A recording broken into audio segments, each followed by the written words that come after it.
On a map, the Gulf of Mexico looks simple enough. It's a gentle scoop, a bite taken out of the southeastern edge of North America. It appears as a vast, placid basin cradled between the United States, Mexico, and Cuba. But to mistake this simplicity for a lack of complexity is to fundamentally misunderstand one of the most powerful and dynamic bodies of water on the entire planet. This is not just a gulf, it's an engine. At over 600,000 square miles, the Gulf of Mexico is one of the largest basins in the world. If it were a country, it would be the 21st largest, bigger than Iran. You could fit Texas inside of it twice, with room to spare. This immense size means it functions less like a regional bay and more like a small ocean, governed by its own set of rules. Its semi-enclosed nature is the first clue to its unique character. It's almost entirely surrounded by land, a colossal bowl of seawater connected to the wider Atlantic world by just two narrow passages: the Yucatan Channel to the south and the Straits of Florida to the east. These two gates are surprisingly restrictive, forcing the water that enters the Gulf to linger, warm, and change. But here's where it gets really interesting. The true power of the Gulf isn't defined by ocean water that flows in, but by the continental water that pours down into it. An astonishing 33 major river systems draining over 60% of the United States find their final destination in the Gulf of Mexico. And one of these rivers reigns supreme, the Mississippi. The Mississippi River is not just a river. It's a continental drainage system of epic proportion. Every second, it pumps an average of 593 cubic feet of fresh water into the Gulf. It's a difficult number to visualize.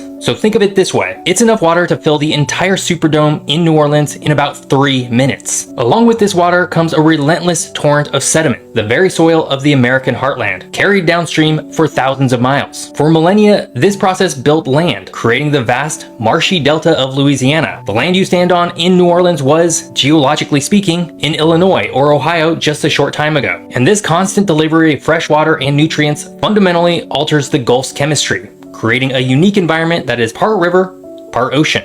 This next part, however, will completely change how you think of the Gulf, because that same life-giving sediment, which built a coastline, is now at the center of a crisis where the land is disappearing at an alarming rate. If you could drain this super basin, you wouldn't find a simple sloping bowl. The underwater landscape is just as varied as the land that surrounds it. Off the coast of Florida and the Yucatan Peninsula, the continental shelf extends gently for hundreds of miles, creating vast, shallow water platforms. But elsewhere, the seafloor drops off dramatically into the abyss. The deepest part of the Gulf is a feature known as the Sigsbee Deep, plunging to a depth of over 14,000 feet. You might expect such a place to be a jagged trench, a scar from a violent tectonic activity, but it's not. Instead, it's an eerily flat plain, albeit underwater. This abyssal plain is so smooth because it has been paved over by millions of years of sediment, burying its true geologic history miles below mud. That layer of sediment hides a truly incredible secret, a clue to the Gulf's violent birth during the age of dinosaurs. From the mangrove forests of the Yucatan to the white sand beaches of Florida and the vast coastal marshes of Louisiana, the Gulf Edge is a world of constant change. It's a place where land and water are constantly mixing. We have this immense, river-fed cauldron contained by land with only 2 narrow gates for water to escape.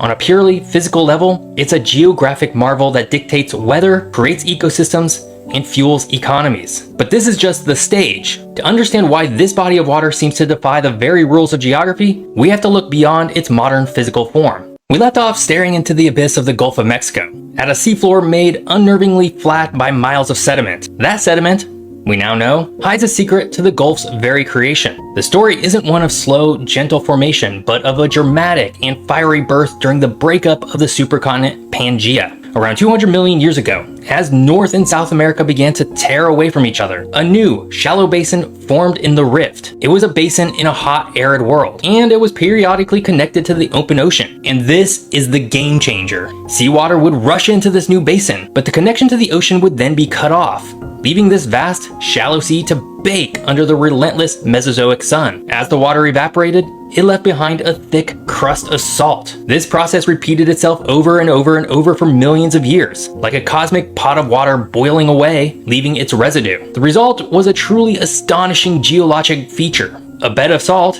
in some places miles thick, carpeting the entire floor of the primordial Gulf. Over millions of years that followed, rivers, including the ancient ancestors of the Mississippi, began pouring sediment into the basin, burying that immense salt layer under tens of thousands of feet of muck and rock. And that should have been the end of the story. But this ancient buried salt didn't just stay put. Salt is a peculiar rock. When put under immense pressure, it can flow like incredibly thick honey. It's also less dense than the sedimentary rock piling on top of it. So, Over eons, this buried salt began a slow motion rebellion against the weight of the continent pressing down on it. It pushed its way upward, creating massive, mushroom-shaped columns and domes of salt that warped and buckled the layers of the rock above them. These salt domes are a defining feature of the Gulf's geology, and they would shape the destiny of the region in a way that no one could have predicted. Fast forward to the dawn of human history in the Americas. Long before Europeans arrived, indigenous peoples lived along the Gulf's rich coastline, but it was the arrival of the Spanish in the 16th century that put the Gulf on the world map. They called it the Seño Mexicano, the Mexican Sound, and then eventually the Gulf of Mexico. And for nearly 300 years, they treated it as their own private lake.